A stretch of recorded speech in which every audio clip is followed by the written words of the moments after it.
Welcome everyone again the book series. और आज की जो बुक है वो काफ़ी डिसेंट है क्योंकि ये मेरे बहुत करीब है। जस्ट लाइक अदर बुक्स जो कि मैंने अभी पास्ट में मैंने सारी की सारी बुक्स के बारे में बताया था, मोस्टली मिलिट्री बुक्स जो कि रैम्बो और बलिदान है। ये सबसे पहली बुक है जो कि मैंने पढ़ी थी while thinking of joining the army and preparing of it और anything.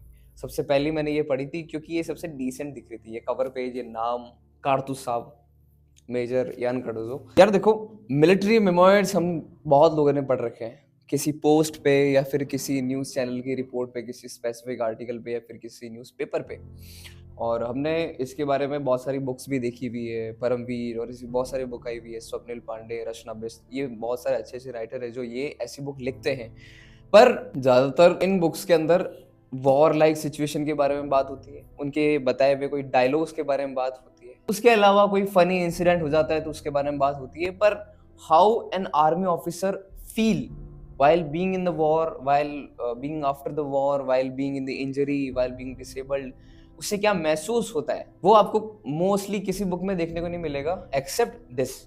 I love this book just because of that. Major general Ian Cardozo, अभी अगर ये मेजर जनरल तो आप समझ जाओ कि ये जब उन्होंने शुरुआत करी थी तो ये बहुत पुरानी बात हो गई। तो जब शुरुआत में एनडीए खड़क वासला बना था और सारी चीज़ें हुई थी, तो कैसे एक लड़का जो कि एनडीए ज्वाइन करता है, उसके बाद अपनी स्पेसिफिक रेजिमेंट ज्वाइन करता है, गोरखा राइफल्स ज्वाइन करता है, और उसके बाद वो काफ़ी अच्छे अच्छे इंसिडेंट बताता है, वहाँ के माउंटेन्स के बारे में अच्छे से समझाता है कैसे होता है कैसे नहीं, लोग कैसे होते हैं, किस किस तरीके से वो फील करते हैं, किस तरीके से नहीं। जब वॉर लाइक सिचुएशंस होना चालू हो जाती है, इंसान वॉर में कैसा सोचता है, कैसा समझता है, उसके पास वाला बड़ी जो कि कितने समय से उसके साथ, और अचानक एक ही गोली में वो खत्म हो जाता है और वो सब कुछ खत्म हो जाता है जो कि उसने सोच रखा था, और फिर उसे आगे बढ़ना होता है। कैसे एक ऑफिसर वॉर खत्म हो जाने के बाद भी अपनी जिंदगी से लड़ता है, क्योंकि वॉर खत्म हो जाने के बाद गलती से उसका पैर किसी लैंडमाइन पे लग जाता है और उसकी उसकी एक टांग खत्म हो जाती है। जब वो बिल्कुल सड़ जाती है, जब वो कुछ नहीं कर सकता उसी मोमेंट में, तो वो अपनी, जैसे गोरखा की कुकरीज होती है, तो वो उससे अपनी टांग को खुद को काट देता है, अपनी टांग को काट देता है और वो आगे सर्वाइव कर देता है। और उसके बाद क्योंकि हमारी एक स्पेसिफिक सोच रहती है ना कि डिसेबल्ड इंसान कुछ ज़्यादा कुछ कर नहीं सकता, तो वो मेजर जनरल, क्योंकि आर्मी स्पिरिट है, डिसेबल होने के बाद भी वो काफ़ी स्पोर्ट्स में हिस्सा लेते हैं और उनमें भी अव्वल आते हैं। उसके बाद कुछ स्पेसिफिक ऑर्गेनाइजेशन में भी भाग लेते हैं और खुद का कुछ नया करना चाहते हैं। और वो, क्योंकि इन्होंने ये बुक अपने हाथों से लिखी, उनकी खुद की ऑटोबायोग्राफी है, तो वो एक ऑथर भी है। It is consider as a feeling of an army officer कि इंडिया में जब उस समय इतने रिसोर्सेज नहीं हुआ करते थे, इंडिया में उस समय जितना मिलिट्री हॉस्पिटल में इतने रिसोर्सेज, इतनी इक्विपमेंट्स नहीं हुआ करते थे, उस टाइम कितनी प्रॉब्लम्स देखने को मिलती थी।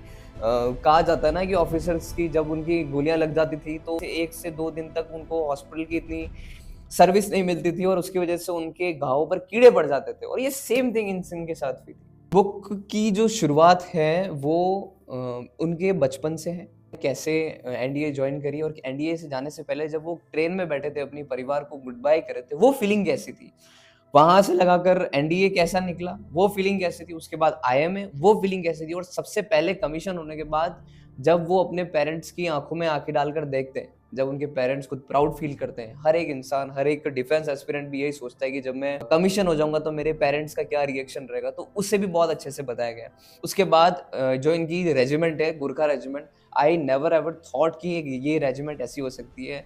I see a lot of jokes about Gurkhas, Gurungs and all the kind of Nepalese. पर जब प्राइड की बात आती है तो ये कितने पागल है गोरखास, उसके बारे में भी इस बुक के अंदर बताया गया है, और इनके रिचुअल्स के बारे में अच्छे से बताया गया है। ज्योग्राफी बहुत अच्छी तरीके से बताई गई है। जब हम वॉर लाइक सिचुएशन की बात करते हैं, फील्ड मार्शल शैम मानेकशॉ भी उस समय थे, लीड कर रहे थे, और उनके बारे में इसमें अच्छे से जिक्र हुआ था। काफी पुराने पुराने डायलॉग्स एज यूजुअल, जो कि आर्मी ऑफिसर्स की सबसे बेस्ट प्रायोरिटी है कि कोई अच्छे डायलॉग, कोई अच्छा जोक या कोई अच्छे स्पेसिफिक पोइट्री का वर्ड्स जो कि अच्छा लगता है और वो लिखते हैं। बहुत सारे लोग लिखते हैं और बहुत सारे लोग कहीं से निकाल निकाल के चिपका भी देते हैं। तो ये इस बुक के अंदर सुंदरता दिखाई जाती है।